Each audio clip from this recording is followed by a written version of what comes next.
अरे प्रभु जी, मैं आपको अनम्यूट का रिक्वेस्ट भेजा हूं। आप अनम्यूटेड हैं, तब तक आप शुरू करिए। इधर मैं लाइव स्ट्रीमिंग चालू कर रहा हूं। आप शुरू कर सकते हैं प्रभु जी। दंडवत प्रणाम। हरे कृष्ण। अज्ञानतिमिरान्धस्य ज्ञानाञ्जनशलाकया चक्षुरुन्मीलितं येन तस्मै श्रीगुरवे नमः। वाञ्छाकल्पतरुभ्यश्च कृपासिन्धुभ्यैव च पतितानां पावनेभ्यो वैष्णवेभ्यो नमो नमः। अद्वैतप्रकटीकृतो नरहरि प्रेष्ठस्वरूपप्रियो नित्यानन्दसखः सनातनगतिः श्रीरूपहृत्केतनः लक्ष्मीप्राणपतिर्गदाधरसो लासी जगन्नाथ भूः शाङ्गोपाङ्गसपार्षदां सजयताम् साङ्गोपाङ्गसपार्षदां सजयताम् सचिनन्दनः।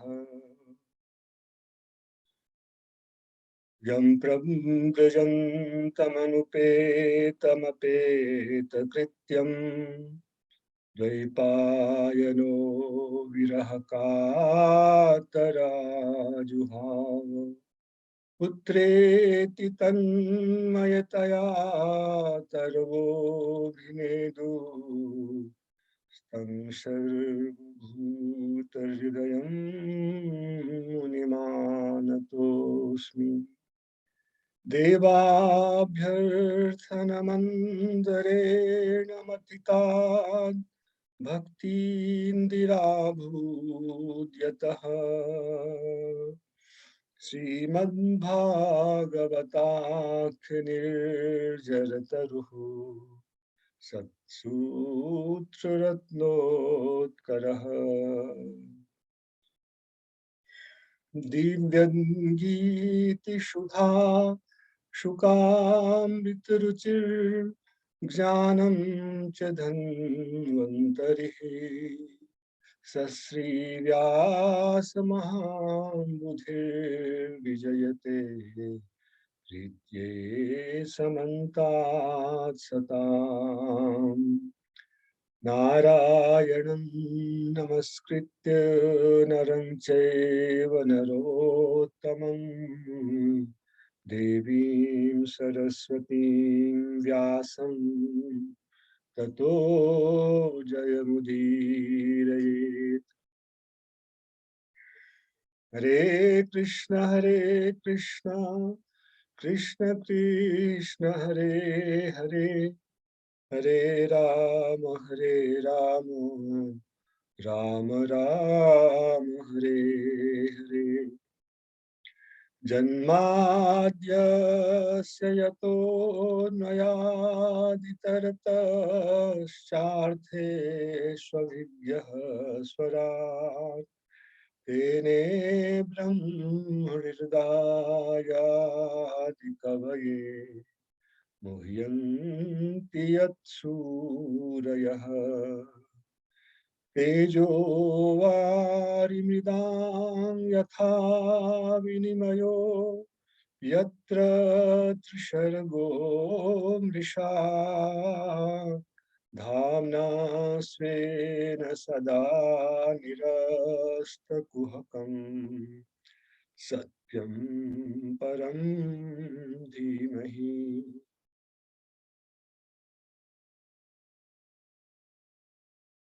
समस्त गुरुजन और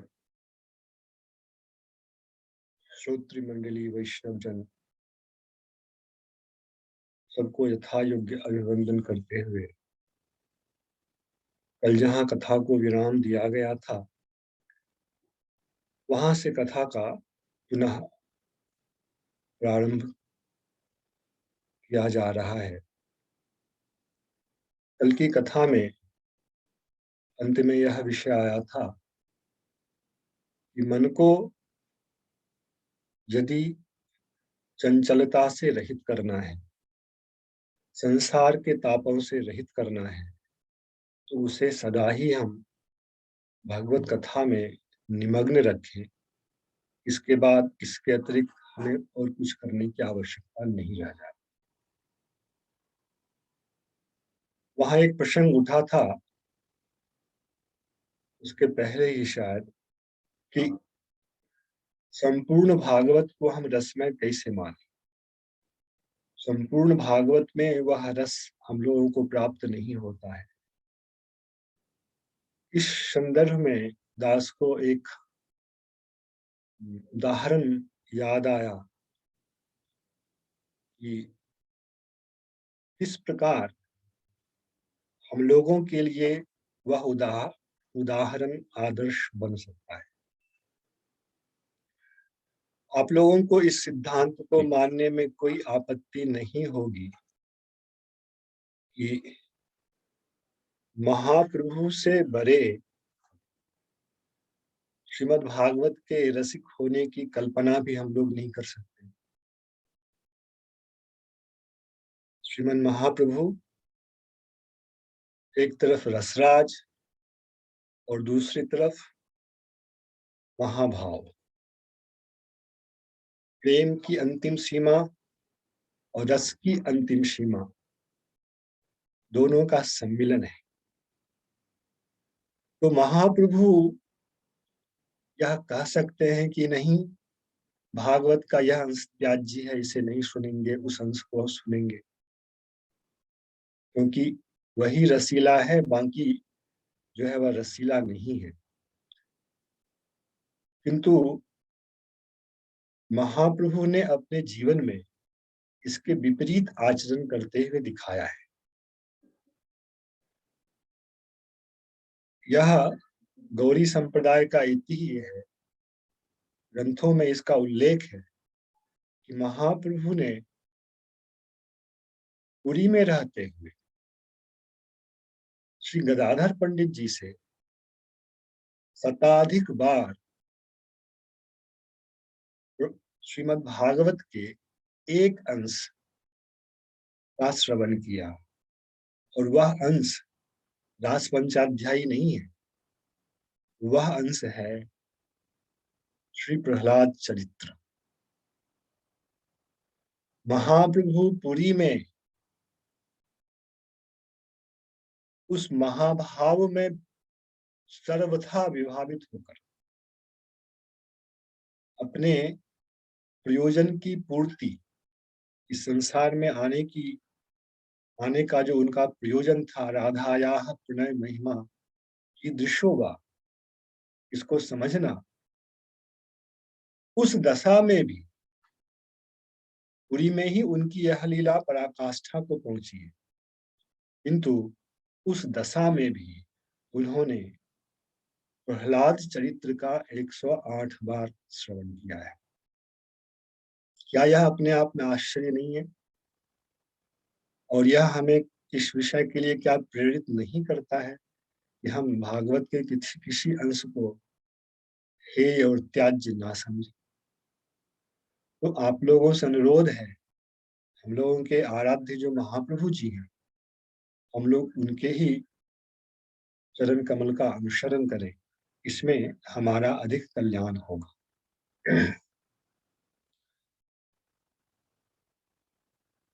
श्रवण के संबंध में, श्रवण की भी एक पद्धति है, इसके विषय में हम आगे और चर्चा करेंगे। भागवत जैसे यज्ञ एक कर्म है, जब होता उद्गाता ये सब मिल करके अग्नि में समिधा हविष का समर्पण करते हैं तो वह यज्ञ कहलाता है। किंतु यज्ञ से पूर्व के जो कर्म हैं, समिधा का आहरण, काष्ठ का आहरण, हविष्य का निर्माण, ये सभी कार्य भी यज्ञ के ही कार्य के रूप में माने जाते हैं।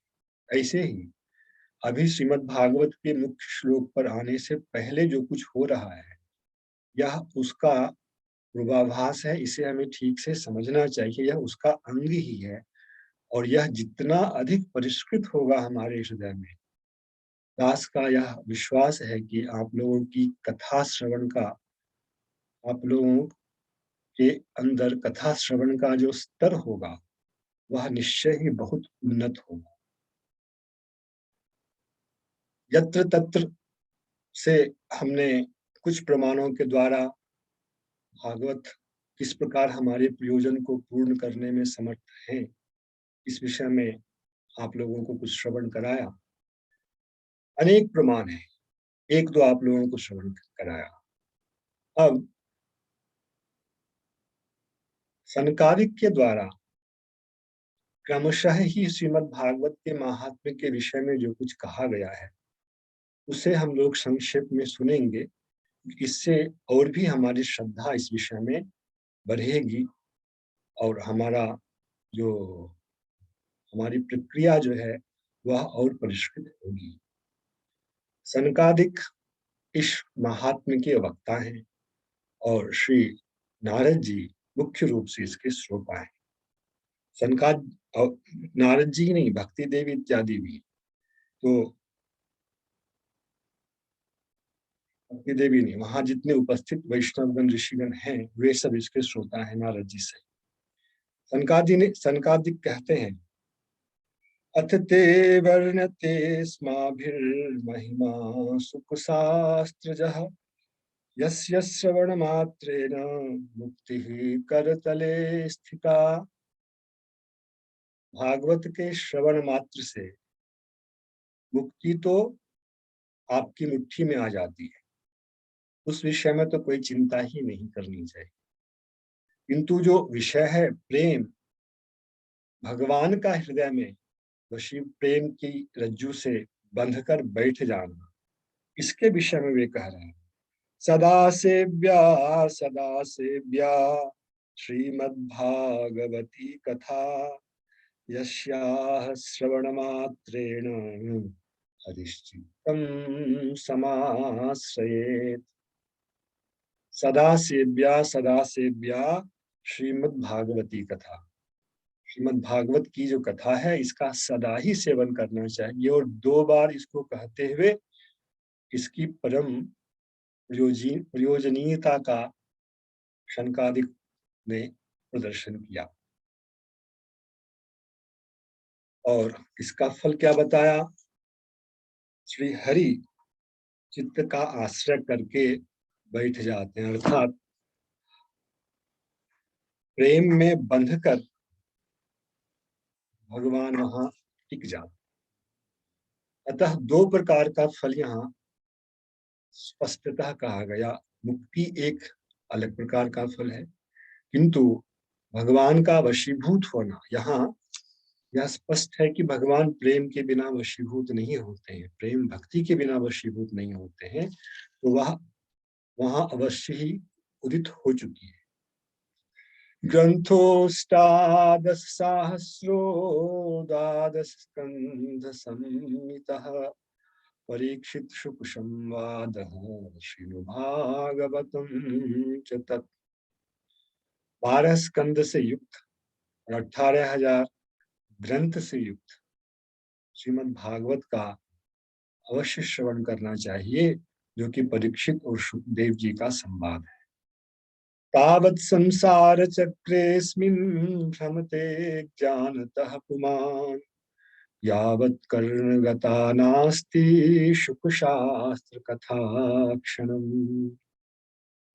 संसार में तभी तक अज्ञान के कारण किसी का भ्रमण हो सकता है जब तक कि एक क्षण के लिए भी किसी के कान में सुखदेव जी के द्वारा कथित शास्त्र की जो कथा है, भागवत कथा, वह प्रविष्ट नहीं होती है। इसके कान में एक बार भी भागवत की कथा प्रविष्ट हुई है तो समझ लेना चाहिए संसार के बंधन का कटना आरंभ हो गया। जैसे जगन्नाथ जी के रथ को खींचने की रस्सी होती है ना, उसमें रस्सी नहीं, वो रस्सा है। अनेक छोटे छोटे छोटे छोटे रेशों से मिलकर बना होता है। यह संसार कुछ हम लोगों के लिए ऐसा ही है। एक क्षण के लिए भी यदि हम भागवत का श्रवण करते हैं तो एक उसका जो रेशा है वह कट जाता है, टूट जाता है। किम श्रुतैर्बहुभिः शास्त्रैः पुराणैश्च भ्रमावहै एकं भागवतं शास्त्रं मुक्तिदानेन गर्जति। यहाँ तो सनकादिक ने साक्षात स्पष्ट ही कह दिया कि अन्य पुराण जो है वे केवल लोगों को भ्रम में डालते हैं, और यह बात सत्य भी है। इसलिए एक ही शास्त्र श्रीमद् भागवत जो है यह मुक्ति प्रदान करने के विषय में सर्वश्रेष्ठ है। मुक्ति दान करके यह अपनी जय जयकार कराता है। कथा भागवतस्यापि नित्यं भवति यद्गृहे तद्गृहं तीर्थरूपं हि वशतां पापनाशनम्। जिस गृह में भागवत की कथा नित्य होती है वह गृह गृह नहीं रह जाता है, वह तीर्थ रूप हो जाता है, और जो इस गृह में वास करता है उसके पाप नाश हो जाते हैं। श्लोकार्धं श्लोकपादं वा नित्यं भागवतोद्भवम् पठस्व स्वमुखेनैव यदीच्छसि परां गतिम्। यह तो महिमा अभी कोई पाठ करता है कहीं पर और आप वहां जाते हैं, समझे। जहां नियमित रूप से भागवत जी का पाठ होता है वह स्थान भी ऐसा तीर्थ बन जाता है जहां आप यदि उपस्थित होते हैं तो आपका आपका अर्थात हम सबका जो पाप है उसका विनाश होने लगता है। हमने समझा भी नहीं, हमने उसके लिए समझकर प्रयत्न भी नहीं किया है, तब भी उस स्थान पर जाने मात्र से ऐसा हो। इसलिए इससे उन्नत फल के लिए क्या करना चाहिए? यदि परागति की इच्छा है, परागति अर्थात भगवत प्रेम, तो स्वमुखेन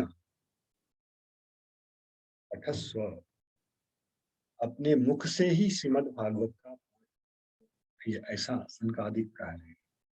एक श्लोक हो, आधा श्लोक हो, अथवा चौथा ही श्लोक हो, वह भी किंतु आपको क्या करना है? नित्य करना है। तो जो चीज दिखाने का प्रयास दास कर रहा है वह यह है, इस प्रकार से भागवत का संपर्क होने से फल भेद होता चला जा रहा है। कहीं तो मुक्ति कहा, कहीं केवल पापनाश कहा, कहीं कृष्ण को हृदय में आबद्ध हो जाना कहा, कहीं परागति कहा। ये सब जगह थोड़ी थोड़ी प्रक्रिया में भिन्नता है। यश्च भागवतं शास्त्रं वाचयेद अर्थतो निशम जन्म कोटि कृतं पापं नश्यते नात्र संशयः। जो सदा श्रीमद् भागवत शास्त्र का वाचन करता है अर्थ सहित, उसके कोटि कोटि जन्मों के पाप समाप्त हो जाते हैं, इस विषय में कोई संदेह नहीं है। पाप का नाश आवश्यक है, क्योंकि जब तक पाप का नाश नहीं होता है तब तक चित्त की चंचलता नहीं जाती है, भक्ति में दृढ़ता नहीं आती है। ऐसा भगवान ने गीता में कहा है।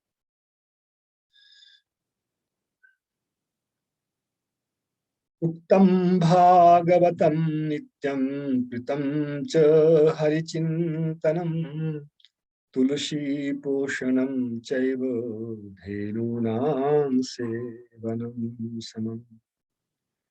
प्रतिदिन श्रीमद् भागवत का वाचन, श्री हरि का सम्यक चिंतन, तुलसी जी का पोषण और गाय का, गो माता का सेवन ये चारों समान है। इसलिए यदि आप भागवत का पठन करते हैं तो आपके द्वारा हरिचिंतन स्वतः हो गया।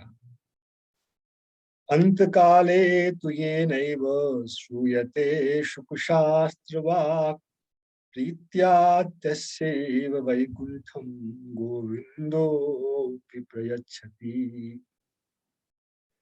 जीवन भर नहीं किया, अंत काल में भी जिसने श्रीमद् भागवत का श्रवण कर लिया प्रेम पूर्वक, तो कहते हैं गोविंद उनको भी वैकुंठ प्रदान कर देते हैं। हेम सिंहयुतं चैतद् वैष्णवाय ददाति च कृष्णेन सहसा युज्यं स पुमान् लभते ध्रुवम्। और जो सोने के सिंहासन पर विराजमान कर श्रीमद् भागवत का दान किसी उचित पात्र को करता है, वह अवश्य ही कृष्ण के साथ सायुज्य को प्राप्त करता है। यहाँ का सायुज्य जो है मुक्ति वाला सायुज्य नहीं समझना चाहिए। सह युज्यते, जिसको आप सामीप्य कह सकते हैं, उस प्रकार की स्थिति को प्राप्त कर लेता है।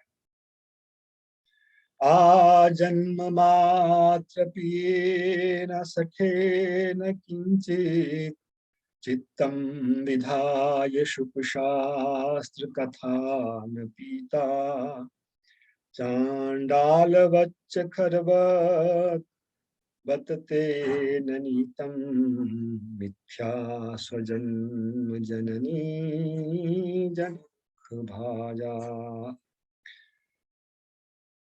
और जिसने अंतकाल में भी श्रवण कर लिया उसे तो वैकुंठ की प्राप्ति हो गई, और जिसने जीवन भर इसका श्रवण नहीं किया, वह जो सठ है, एक बार भी चित्त को समाहित कर सुख शास्त्र का पान नहीं किया, वह तो चांडाल के समान है, गधे के समान है, और उसका जन्म तो केवल अपनी जननी को दुख देने के लिए ही हुआ है। इस प्रकार भागवत श्रवण न करने वाले की निंदा की गई। जीवच्छवो निगदितः सतु पाप कर्मा येन श्रुतं सुख कथा वचनं न किंचित धिक्तं नरं पशु समं भुवि भार रूपम् एवं वदन्ति दिवि देव समाज मुख्याः। जिसने कभी जीवन में भागवत का श्रवण नहीं किया, वह तो जीवित सब है, जिंदा रहते भी वह मृत के समान है। वह महान पाप को करने वाला है। ऐसे पशुतुल्य मनुष्य को धिक्कार है, और ऐसा मानव इस पृथ्वी पर भार है। ऐसा देवलोक में जो प्रमुख देवतागण हैं वे उद्घोष करते हैं। इस प्रकार हमने श्रीमद् भागवत की महिमा प्रामाणिक आचार्य भगवान के परम चरुणानुरागी श्री शनकादिक के मुखारविंद से श्रवण किया। इसमें जो पाप नाश का प्रसंग आया, इसके संबंध में दास को एक कथानक सुनाने का भाव आ रहा है। यद्यपि दास चमत्कारी चीजों को सुनाने के पक्ष में नहीं है, क्योंकि धर्म का प्रवर्तन सदाचार से होता है, हमारी निष्ठा सदाचार में होनी चाहिए। तथापि जब भागवत के माहात्म्य में यह प्रसंग आया है, तो आप लोग भी इसे श्रवण करें, आप लोगों की निष्ठा बढ़ेगी, यही मेरा उद्देश्य है। इस प्रकार श्रीमद् भागवत के श्रवण से पाप का नाश होता है। ये करीब 4 वर्ष पूर्व की घटना है, 2018 की घटना है। और इस घटना को सुनाने वाले मेरे एक बंधु हैं, जो कि उस प्रक्रिया में सम्मिलित थे। उन्होंने घटना को इस रूप में श्रवण कराया। श्री रामानंद संप्रदाय के एक संत थे, उनका नाम था गोपाल दास, और उनके एक और बंधु थे, उनका नाम था बलराम दास, और आयु प्रायः 75 के आसपास उनकी थी, गोपाल दास जी। वृद्ध तो हो गए थे, देव योग से उनके शरीर में कुछ रोग हुआ। चिकित्सा परीक्षण किया गया तो चिकित्सकों ने यह घोषित किया कि यह ब्लड कैंसर रोग है, और चिकित्सकों ने कह दिया कि अब जितने दिन दवाई पे आप चल सकते हैं, 2-3 महीने आप दवाई खाते रहिए। तो उसके बाद उन्होंने विचार किया क्या करूं। महात्मा थे, दान दक्षिणा में कुछ मिलता होगा। उनके पास 30,000 रुपये थे। अब कैंसर की दवाई और 30,000 की जमा पूंजी, कितने दिनों की दवाई चलेगी उनकी। तो उनके मन में कहाँ से न जाने यह संकल्प आया, और उन्होंने रामदास जी से कहा कि मेरी इच्छा है, मरना तो है ही, अब आयु तो अधिक है नहीं, तो औषधि में जो धन का अपव्यय होगा मेरा, उस धन को क्यों नहीं किसी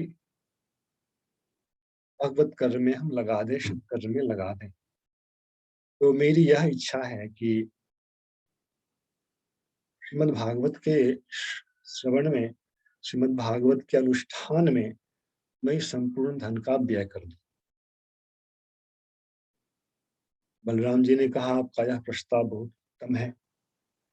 फिर लोगों ने जैसे भी हो किसी वैष्णव से संपर्क किया, और भागवत अनुष्ठान का आयोजन हुआ।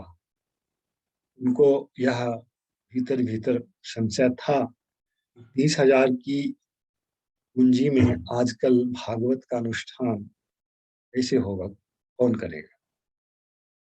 उन्होंने जिनसे संपर्क किया वो श्री रामानुज संप्रदाय के वृंदावन के प्रसिद्ध विद्वान हैं, श्री गिरिराज गुरु जी। तो गिरिराज गुरु जी ने श्रीमद् भागवत के ऊपर संस्कृत में टीका भी लिखी।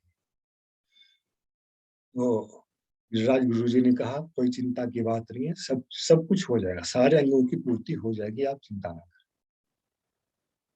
तो गिरिराज गुरु जी ने कथा वाचन का दायित्व लिया, और मूल कथा का पाठ जो मेरे बंधु हैं उनको दिया, और उनके ही 1-2 और छात्र हैं, विद्यार्थी, उन लोगों को लेकर के कुछ और जो बाकी जप इत्यादि अंग वाले कार्य होते हैं उस सब की व्यवस्था की गई। कथा संपन्न हो गई। कथा संपन्न होने के 3-4 सप्ताह के बाद में गोपाल दास जी के शरीर में भयंकर फोड़ा उठने लगा। ऐसा होने लगा तो पुनः चिकित्सक के पास गए। तो चिकित्सक ने कहा, फिर मैं आपकी परीक्षा करूंगा। अब जब चिकित्सक ने परीक्षा की, तो चिकित्सक बिल्कुल यह विश्वास नहीं कर पाया, जो व्यक्ति 1 महीने पहले मरणासन्न था, उसके कैंसर की ऐसी अंतिम अवस्था थी, 1 महीने में ही वह इस प्रकार इस चीज से मुक्त हो गया। वह फोड़ा नहीं निकल रहा था। जो भी हमारे पूर्व संचित इस प्रकार के कर्म होते, वे इस रूप में निकल करके आते हैं। यह शास्त्रीय सिद्धांत है। यह कथा उन्होंने मुझे 2019 में सुनाई थी और उसके बाद गोपाल दास जी जीवित रहे। इसी सर्दी में उन्होंने अपना शरीर यहाँ रक्षित किया है और भगवत धाम को प्रयाण की है। तो यह एक कोई दूर की घटना नहीं है, एकदम निकट की घटना है, सत्य घटना है। भागवत के श्रवण से जिस स्तर को हम समझ सकते हैं, उस स्तर पर भी भागवत की महिमा का सत्यापन करने से संबंधित अनेक प्रमाण प्राप्त होते हैं। अनेक प्रमाण प्राप्त होते हैं। एक का दिग्दर्शन दास ने आप लोगों को कराया। अतः श्रीमद् भागवत के विषय में हम लोगों की अटूट श्रद्धा होनी चाहिए, जो महात्म्य में कहा जा रहा है। क्योंकि श्रद्धा अपने आप में एक बड़ा महत्वपूर्ण शब्द है। उनकी श्रवण से पहले श्रद्धा का होना आवश्यक है, इसलिए श्रद्धा के विषय में भी गहराई से थोड़ी चर्चा की जाएगी। तो यह श्रीमद् भागवत की विशेष महिमा है। श्रीमद् भागवत है क्या? कई प्रकार से हम कह सकते हैं। श्रीमद् भागवत सुख परीक्षित का संवाद है, व्यास जी ने लिखा है, इस तरह की बात सत्य है, इसमें कोई समस्या नहीं, आपत्ति नहीं। किंतु इससे ऊपर का एक शक्ति है। श्रीमद् भागवत क्या है, उसके विषय में हम लोग अभी आपको श्रवण करेंगे। भगवान श्री कृष्ण प्रभास क्षेत्र में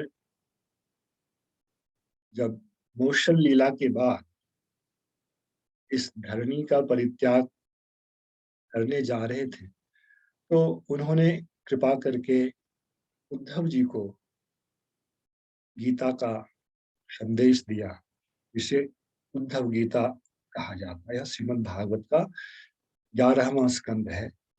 बहुत ही उत्तम कोटि का ग्रंथ है, अपने आप में हर विषय में पूर्ण है। उसके बाद जब उन्होंने उद्धव जी को आज्ञा दी, उद्धव अब तुम यहाँ से बद्रिकाश्रम चले जाओ। उस समय उद्धव जी ने श्री कृष्ण से प्रार्थना की कि गोविंद, भक्तों का कार्य करने के लिए आप आए थे, आपके द्वारा वह कार्य हो गया और उसको करने के पश्चात आप पुनः इस धाम को छोड़, इस धरा को छोड़कर गमन के लिए प्रस्तुत हैं। किंतु मेरे हृदय में एक बहुत बड़ी चिंता है, बहुत बड़ी चिंता है। उसे सुने आप और सुनकर उसका समाधान कर मेरे चित्त में शांति प्रदान करें, सुख को प्रदान करें। चिंता बता रहे उद्धव जी। आगतोऽयं कलिर्घोरो भविष्यन्ति पुनः खलाः तत्संगेनैव सन्तोऽपि गमिष्यन्त्युग्रतां यदा।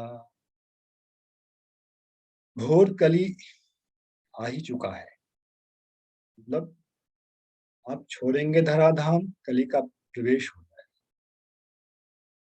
पुनः आपने खलों का नाश करके पृथ्वी का भार उतारा, किंतु कलयुग आते ही पुनः यह धरती खलों से भर जाएगी, दुष्टों से भर जाएगी और उनके संग से ही संत लोग भी उग्रता को प्राप्त हो जाएंगे।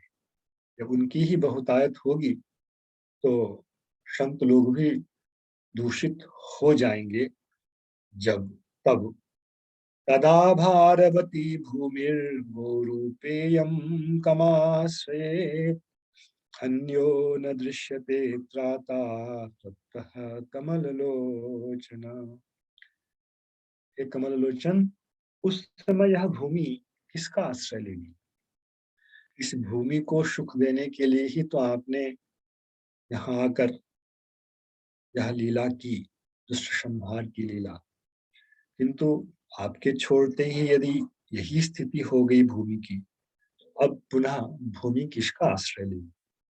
क्योंकि आपके अतिरिक्त इस भूमि का त्राता कोई दूसरा दिखाई नहीं पड़ता। अतः सत्सुदयां कृत्वा भक्तवत्सल माव्रज, भक्तार्थम सगुणो जातो निराकारो चिन्मयः। इसलिए संतों के ऊपर आप दया करें पहले, क्योंकि कलयुग में जो दुष्ट लोग होंगे उन दुष्टों का प्रभाव तो संतों पर भी आएगा। उद्धव जी ने कोई बुरा गलत कहा नहीं, और संतों पर दया करते हुए हे भक्तवत्सल आप यहाँ से ना जाएं। क्यों? भक्तार्थम शगुनो जातो निराकारो भी चिन्मया। यह दार्शनिक अंश है, इसकी व्याख्या में नहीं जाऊंगा। आप चिन्मय हैं, अगुण है, निराकार है, ऐसा होने पर भी आपने जन्म लिया। तद्वियोगेन ते भक्ताः कथं स्थास्यन्ति भूतले, निर्गुणोपासने कष्टम अतः किंचित् विचारया। आप यदि कहें कि ठीक है,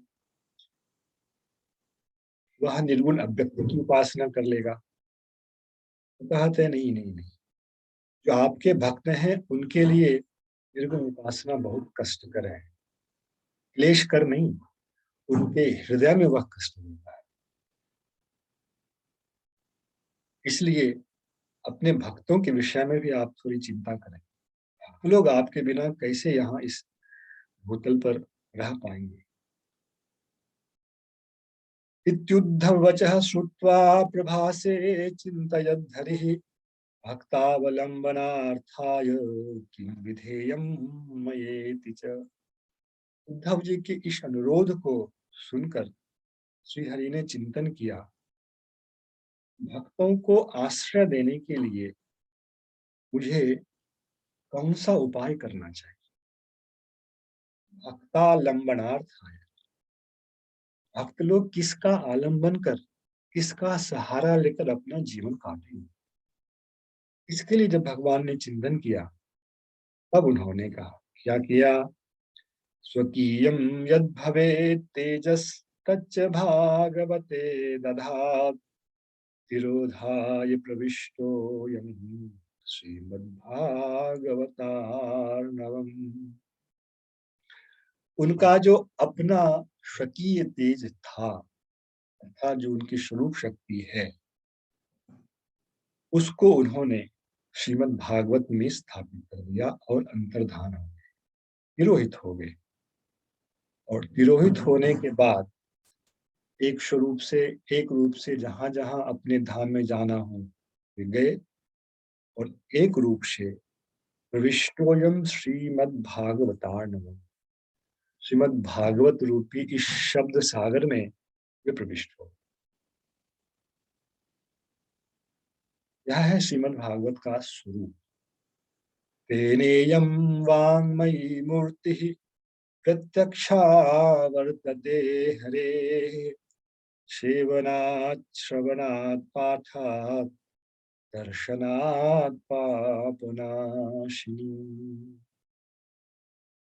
इसलिए इस कारण से श्रीमद् भागवत जो है श्री कृष्ण की वचनमयी मूर्ति है।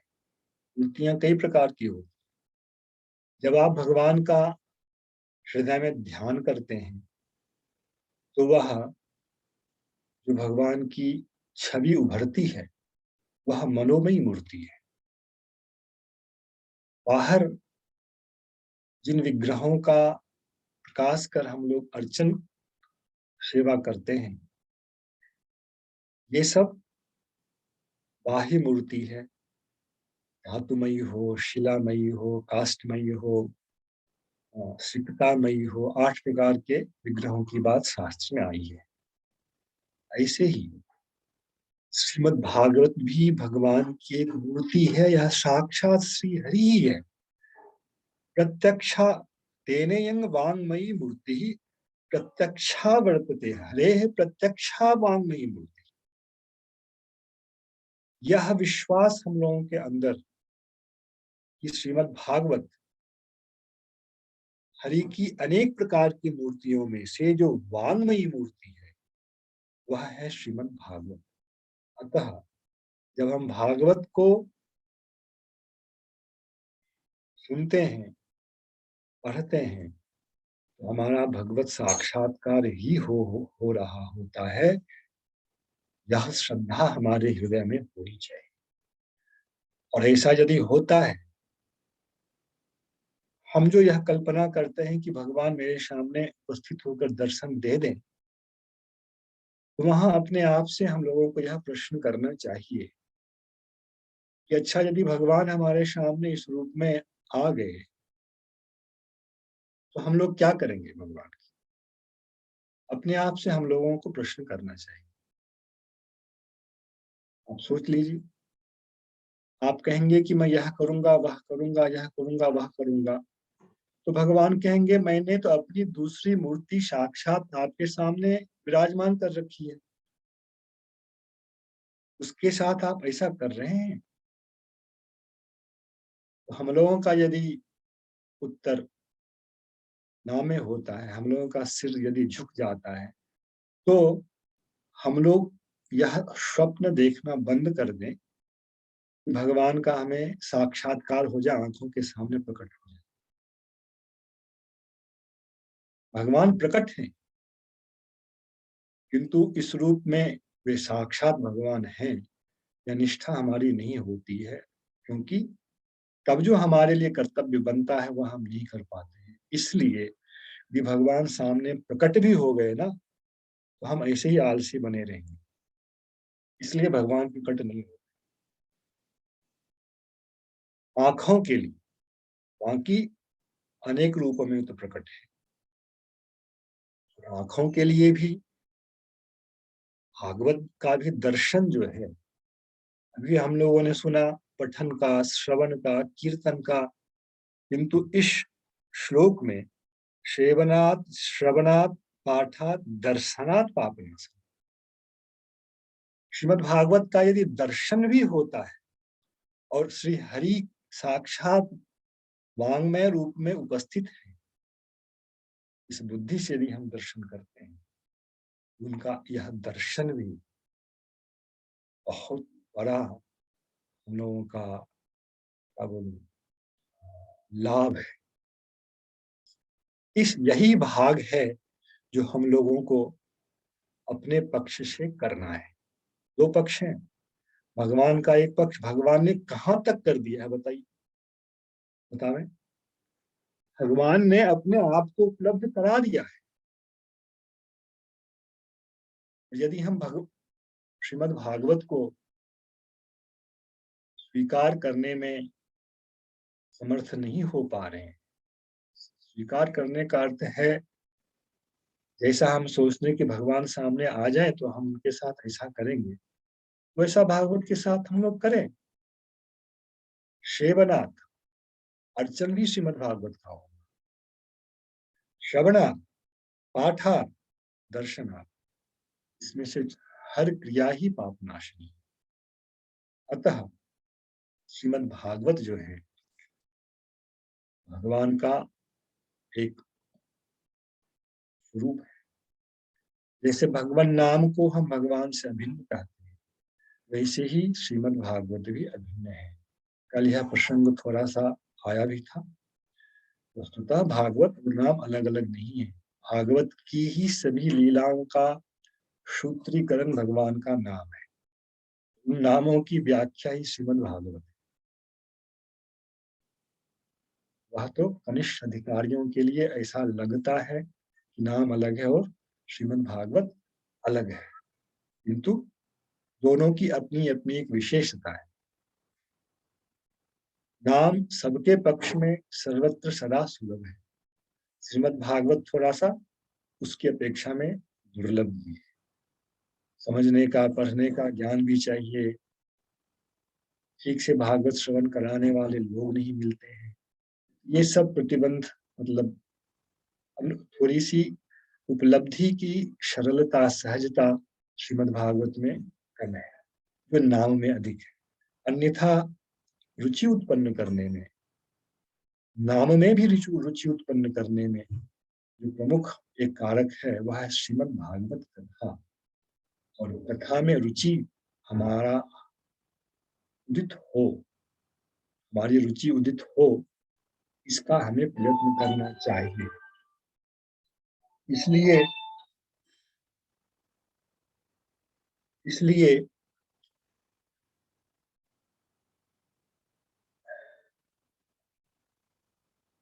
वह जो श्लोक हमने सबसे पहले सुना,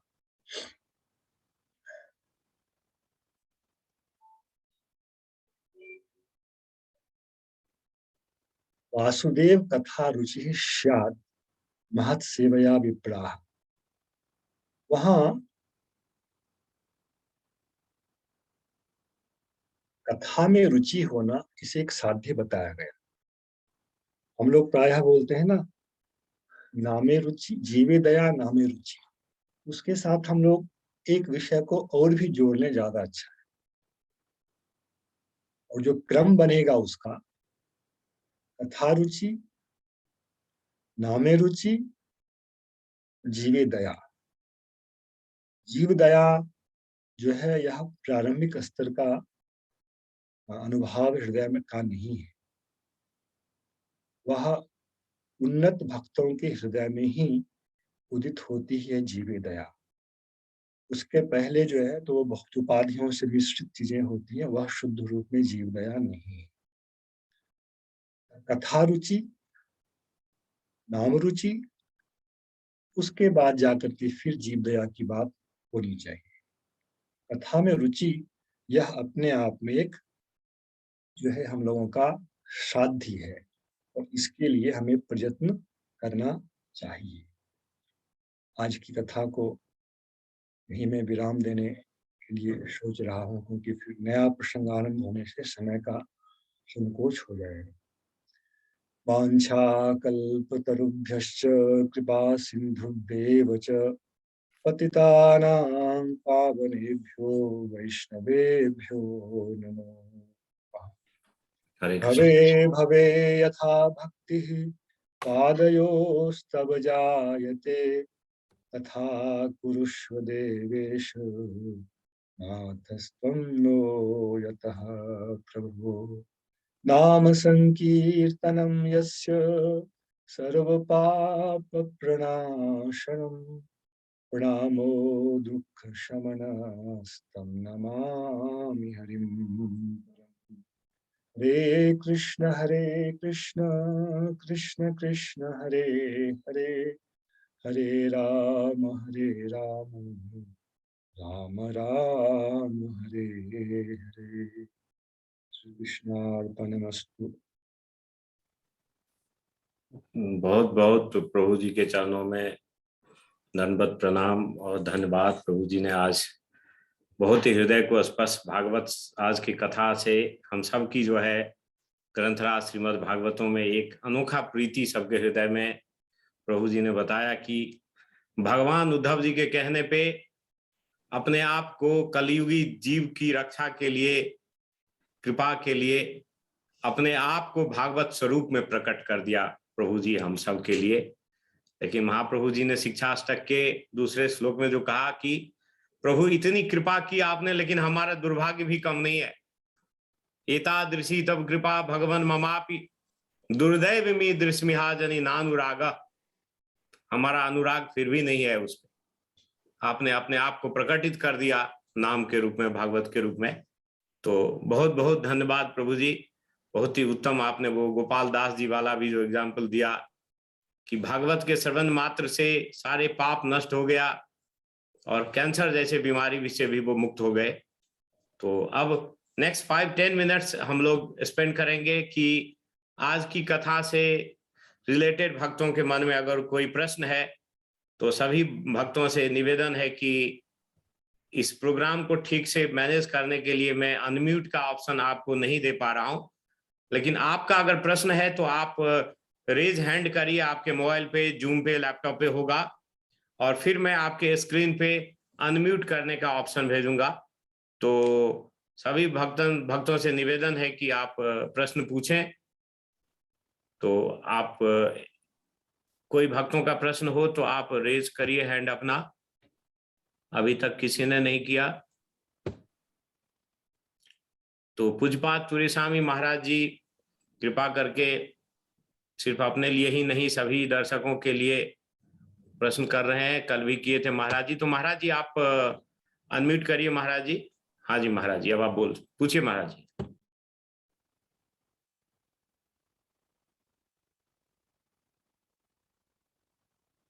महाराज जी अनम्यूट करिए, आप फिर से म्यूट हो गए। हाँ अब पूछिए। हाँ, वैष्णव भो नमो नमो। प्रश्न यहीं पे है कि एक संदेह है, प्रभु जी अगर कृपा करके उसका समाधान करे। मतलब भागवत की महत्व की चर्चा चल रही है, तो भागवत में जो महत्व की बात कही जा रही है, इसी में श्रोता या वक्ता दोनों का ही योग्यता जरूरी है, या केवल मात्र श्रोता से ही मुक्ति संभव है, अर्थात भगवत स्वरूप कृष्ण प्राप्ति संभव है? प्रश्न ही है इसका। और एक मैंने पढ़ा था, मतलब पद्म पुराण में, जहाँ पे गोकर्ण जी जब भागवत कथा सुना रहे थे धुंधुकारी को, उसमें पहले तो रात आई नहीं थी। दूसरी बार जब गोकर्ण जी ने भागवत कथा किए थे, तो वो धुंधुकारी के लिए भी रात आए थे। और वहां पर वर्णन है पद्म पुराण में कि उस गांव में जो व्यक्ति लोग थे, गांव वाले, सबका उद्धार हो गया।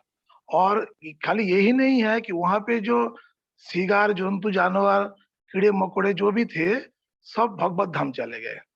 इसमें प्रश्न यही है कि क्या फिर ऐसे अगर भगवत कथा सुनने से भगवत धाम की प्राप्ति हो जाती है, तो फिर क्या साधन की कोई अपेक्षा नहीं रहेगी, या योग्यता केवल मात्र श्रवण से ही संभव है, या उपयुक्त वक्ता से अगर कथा सुना जाए तो फिर ऐसी भी अवस्था में जीव उस प्रेम को या भगवत स्वरूप को प्राप्त कर सकता है?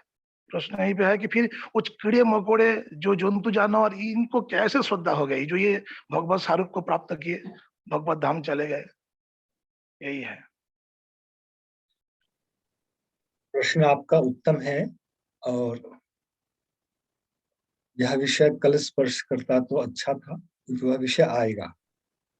क्योंकि हमने कहा श्रवण की जो पद्धति है, आज मैंने इसका संकेत दिया था, श्रवण की पद्धति क्या होगी यह बताना है आप, और इससे संबंधित वह प्रसंग है। फल भेद भी है, काल भेद भी है, जो कुछ आपने कहा वहां सब कुछ है। तो कल इस विषय को सुनेंगे हम लोग ठीक से, कि वह फल भेद क्यों हुआ। वो वैकुंठ के पार्षदों ने ही कहा है, बल्कि श्लोक का संकेत दे ही देता हूं। श्रवणम तु कृतम सर्वैः न तथा मननम कृतम, है वहां का श्लोक। फल भेदस्त अतः जाता, फल भेद इसलिए हुआ। पहले शत्रु में संसार से उद्धार करने के लिए इच्छुक, उद्धार होने के लिए इच्छुक कौन थे? गोकर्ण जी नहीं, धुंधुकारी।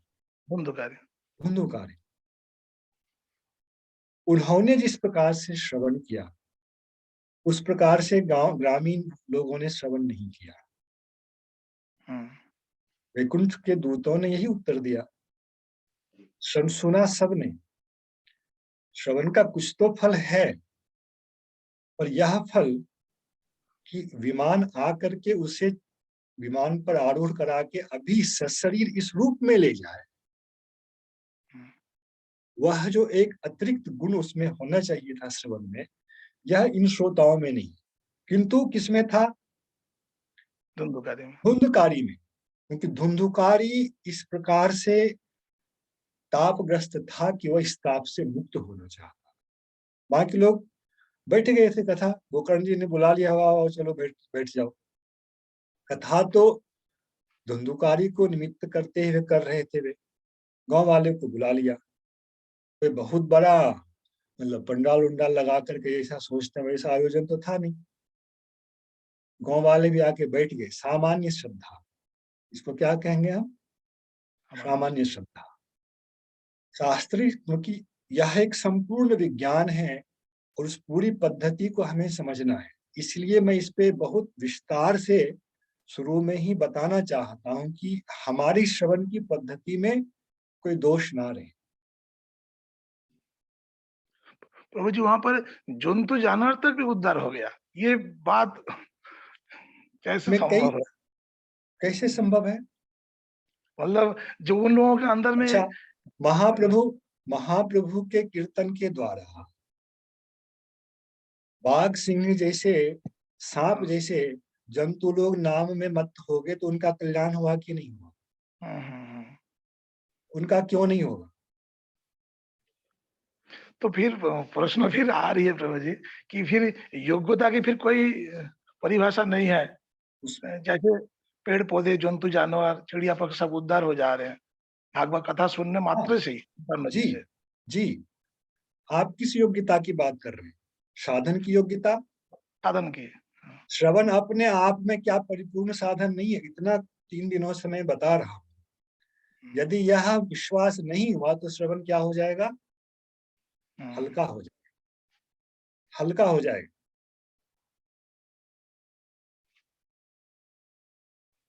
मतलब गांव वाले के लिए तो संभव है, ऐसे प्रश्न मन में आ रहे हैं कि जो पशु पक्षी की बात तो मैं तो महाप्रभु का उदाहरण दिया और आप उसे मानने के लिए बाध्य हैं। अन्य संप्रदाय वाले माने या ना माने, सही बात, सही बात। वहां महाप्रभु ने भगवान नाम की वह महिमा दिखाई या नहीं दिखाई? हाँ, हम लोग करना चाहेंगे तो नहीं होगा, क्योंकि वक्ता का भी एक विचार है, होता का भी कोई विचार है नहीं, ऐसा नहीं काम है। पर मानव की अपेक्षा जंतु के पक्ष से योग्यता की डिमांड नहीं है, श्रद्धा की डिमांड नहीं है। जंतु की क्रियाओं में कोई पाप नहीं होता है। योनि भेद के कारण यह भेद रहेगा। एक तोता राम नाम बोल करके वहीं से उद्धार हो जाता है उसका। इन महिमाओं में हमें कहीं भी संदेह नहीं होना चाहिए। कल मुझे लगता है अवश्य इस विषय पर एक चर्चा और करनी पड़ेगी, तभी भागवत में प्रारंभ करना चाहिए। यह विषय आएगा, श्रवण की पद्धति क्या होगी, और उसमें फिर गोकर्ण वाला प्रसंग भी उठा करके लाऊंगा। ऐसा होना चाहिए। और जिन्होंने वैष्णवी दीक्षा ली है उनके पक्ष में फिर क्या होना चाहिए? ठीक महाराज जी, बहुत बहुत धन्यवाद प्रभु जी और महाराज जी इस प्रश्न के लिए। उद्धव जी, आप कुछ पूछना चाहते हैं क्या? है आपको अनम्यूट कर रहा हूँ, you had raised your hand. Chandigarh से उद्धव जी, कुछ प्रश्न है तो अनम्यूट कीजिए आप। नहीं है कोई प्रश्न? ठीक है, तो और कोई भक्त का कोई प्रश्न हो?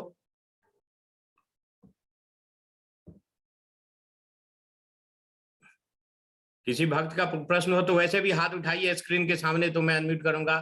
तो ओम प्रकाश प्रभु जी कुछ पूछना चाहते हैं।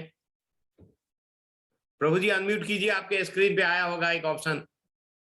अच्छा, कर लिया। मेरी आवाज आ रही है? हाँ, आ रही है, आ रही है।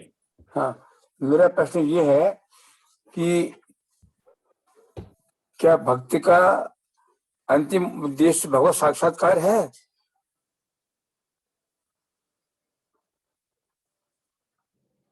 भक्त का अंतिम उद्देश्य जो है भक्ति की प्राप्ति है, किंतु भक्ति का जो दो शिरा है, एक करने वाला और जिसके लिए किया जाता है, उसके बिना तो भक्ति होगी नहीं। भक्ति का आश्रय और भक्ति का विषय, ये दोनों आवश्यक है। किंतु भक्ति मात्र करने के लिए साक्षात्कार की आवश्यकता नहीं है, जिसे हम कहते हैं बाह्य साक्षात्कार, आंखों के सामने ठाकुर जी आ जाए तो। किंतु लोगों के अंदर यह उत्कंठा ज्यादा रहती है कि भगवान का हमें दर्शन हो जाए। इसलिए इस प्रसंग को मैंने उठाया, क्योंकि मैं अपने आपके प्रश्न को उस प्रसंग से जोड़ रहा हूं। हम जो यह अभिलाषा करते हैं कि भगवान हमारे आंखों के समक्ष प्रकट हो जाएं, तो वह यहाँ प्रश्न करना चाहिए कि समक्ष प्रकट आप जो कराना चाहते हैं तो कराकर क्या करेंगे आप? हाँ हाँ क्या करेंगे? और जो आप करना चाहते हैं भगवान को प्रकट करा करके, तो वह अभी आप कर रहे हैं या नहीं कर रहे हैं? कर रहे हैं तो आपका वैसा भाव रखना बहुत ही उत्तम है, जायज है, उचित है।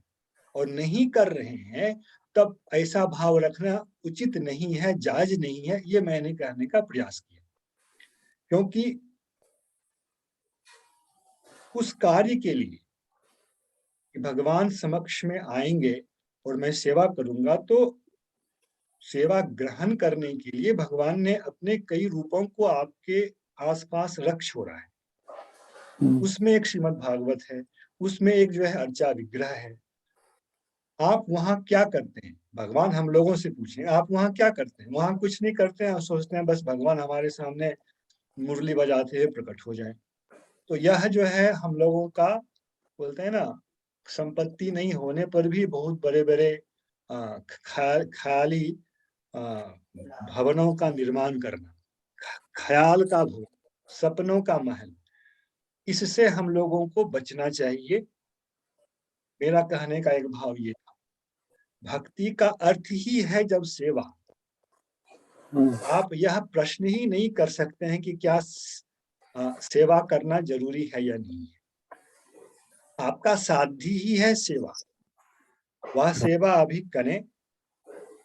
और जब भगवान को लगेगा कि नहीं, अब इसे हमें इस रूप की सेवा करने का अवसर देना चाहिए, तो वो आपको ले आएंगे।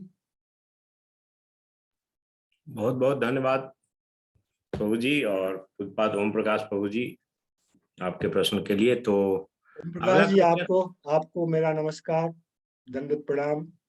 बहुत दिनों के बाद आपके दर्शन प्राप्त हुए। आप अनम्यूट कर सकते हैं प्रभु जी। हाँ, आप अनम्यूटेड हैं। प्रभु जी धन्यवाद, आपको बहुत बहुत धन्यवाद और मेरा दंडवत प्रणाम स्वीकार करें। आप आशीर्वाद प्रदान करें, आप लोग ज्येष्ठ। ठीक है, आप परम वैष्णव हैं। चलिए, गौर प्रमानंदे। और कोई भक्तों का कोई प्रश्न हो? बहुत बहुत धन्यवाद पूज्यपाद ओम प्रकाश प्रभु जी, बहुत ही सुंदर प्रश्न आपने किया, हम सबको भी इससे जानकारी मिल रही है। तो बहुत अच्छे प्रश्न आ रहे हैं आज भक्तों का। तो और कोई एक दो आखिरी प्रश्न, धीर कृष्ण प्रभु जी, कोई प्रश्न हो आपका? चुपचाप बैठे हैं आप। हाँ, एनी क्वेश्चंस?